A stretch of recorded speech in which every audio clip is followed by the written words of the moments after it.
Assalamualaikum warahmatullahi wabarakatuh. Baiklah teman-teman, di video kali ini saya akan menjelaskan pengaplikasian materi algoritma Kruskal pada mata kuliah algoritma pemrograman 2. Di video kali ini yang akan saya jelaskan yaitu algoritma Kruskal secara manual dan secara komputasi menggunakan codingan pada sebuah kasus. Baiklah, jadi di sini kasus yang saya gunakan yaitu letak ponsel yang ada di daerah Pelaihari. Bisa dilihat pada map yang sudah saya ambil. Di sini ada beberapa titik ponsel. Jadi ada 8 titik ponsel yang akan saya gunakan pada kasus ini. Kemudian maps yang sudah kita peroleh tadi kita kasih dengan tanda jarak untuk membentuk suatu graf. Nah, di sini ada 15 sisi atau 15 jalan yang digunakan untuk menuju titik-titik ponsel yang ada di Pelaihari.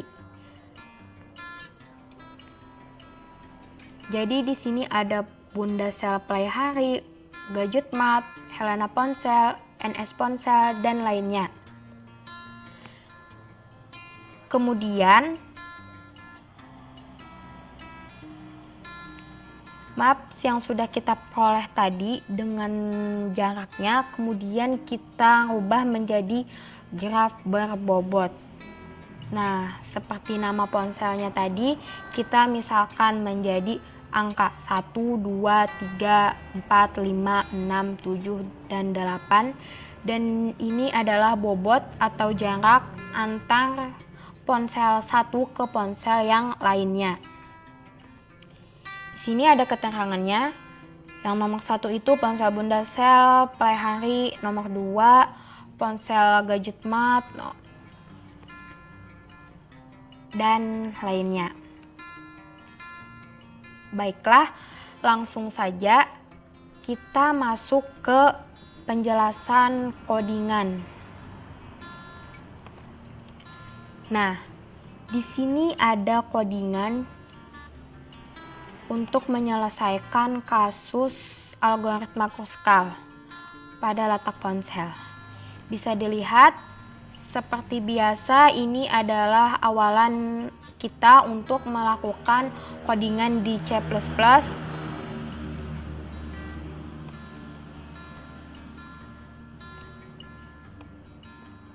Nah, di sini ada class Kruskal. Class Kruskal ini merupakan fungsi Kruskal yang nantinya akan digunakan pada step selanjutnya.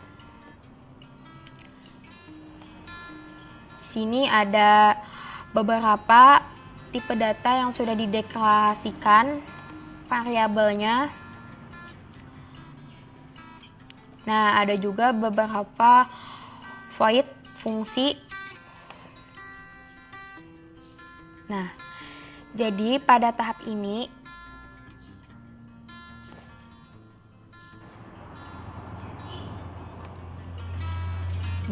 pada baris codingan yang ini di sini sampai bawah akan mengimplementasikan algoritma Kruskal pada kasus letak ponsel tadi.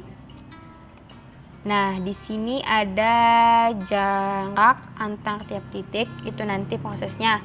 Nah, sebelumnya nanti setelah kita running, proses yang berjalan itu akan yang keluar yang pertama tuh adalah yang ini. Jadi banyak titik graf. Berapa banyak titik graf yang digunakan pada kasus tadi? Tadi kan ada 8 titik ponsel. Jadi nanti yang akan kita inputkan di sini adalah angka 8. Nah, setelah itu di sini nanti akan muncul perintah jarak antar tiap titik. Nanti akan kita inputkan antar titik 1,1 berapa jaraknya, 1,2 berapa jaraknya, dan seterusnya. Nah, jadi di sini nanti ada perulangan.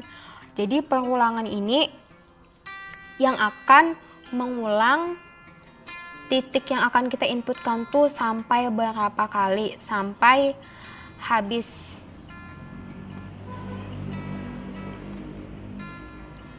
Setelah itu, nah di sini nanti akan menggunakan pengurutan data setelah nilai yang atau jarak bobot yang kita inputkan tadi. Di sini, ini tadi prosesnya, maka nanti datanya itu akan diurutkan menggunakan bubble chart ini. Jadi diurutkan secara menaik. Jadi dari yang nilai yang terkecil, bobot terkecil, diurutkan sampai ke bobot yang paling besar.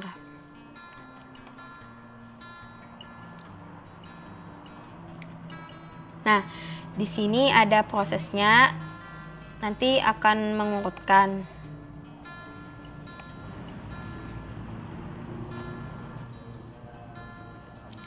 Setelah itu, di sini nanti akan muncul rentang yang dipakai. Jadi di sini, nah akan codingannya itu nanti akan menjalankan titik mana yang bisa diterima dan titik mana yang dihapus jika itu membentuk siklus atau sirkuit. Oke, kita coba running.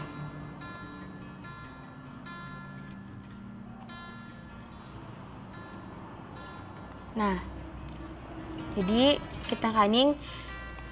Jadi tadi banyak titik graf yang kita gunakan, yaitu 8.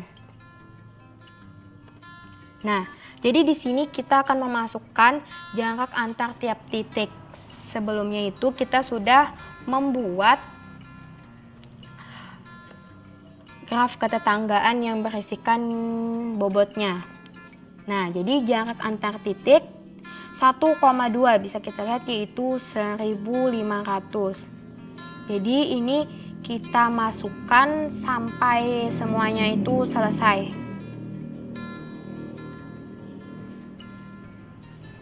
Kemudian yaitu 1300, kemudian 2000, 1,4, yang lainnya 0, 0, 0, 0. Yang 2,3 itu 500, kemudian 2,4 itu 0, habis itu 700, kemudian 0, 2,7 600, kemudian 0, kemudian 1500,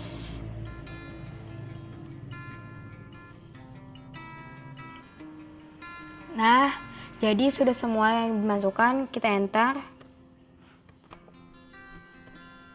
Nah, jadi ini muncul langsung. Nah, jadi setelah kita menginputkan tadi, maka jaraknya itu akan diurutkan dari yang terkecil sampai ke yang terbesar. Jadi nilainya yang 0 itu tidak diurutkan atau langsung dibuang. Nah, jadi langsung masuk ke rentang yang dipakai. Nah, jadi ini adalah titik-titik yang dipakai. Nah, jika membentuk siklus maka itu akan dihapus. Kemudian kita bandingkan dengan yang secara manual. Nah, jadi rentang yang dipakai yang pertama di sini ada 5,6. Jadi di manual itu sama. Kemudian 6,7, 6,7, kemudian 3,5, kemudian 2,3 sama. Habis itu 4,8 sama, kemudian yang 2,7, 2,5 juga ditolak, yang 5,8 sama diterima, 6,8, 4,5, 7,8 juga ditolak. Habis itu 1, kemudian 1,3 diterima, 1,2, 3,4, 1,4 ditolak. Nah, jadi sama hasilnya antara yang manual dengan yang menggunakan codingan. Jadi ini adalah sisi atau rentang yang dipakai untuk membentuk pohon merentang minimum atau jarak yang terpendek dengan jumlah bobot semuanya yaitu 4.000 meter. Jadi ini adalah gambar dari pohon merentang minimum yang diperoleh. Nah, jadi itu tadi sedikit penjelasan saya mengenai kasus letak ponsel yang ada di Playhari menggunakan algoritma Kruskal secara manual dan secara komputasi menggunakan codingan. Semoga bisa dipahami dan juga bermanfaat. Sekian dan terima kasih. Assalamualaikum warahmatullahi wabarakatuh.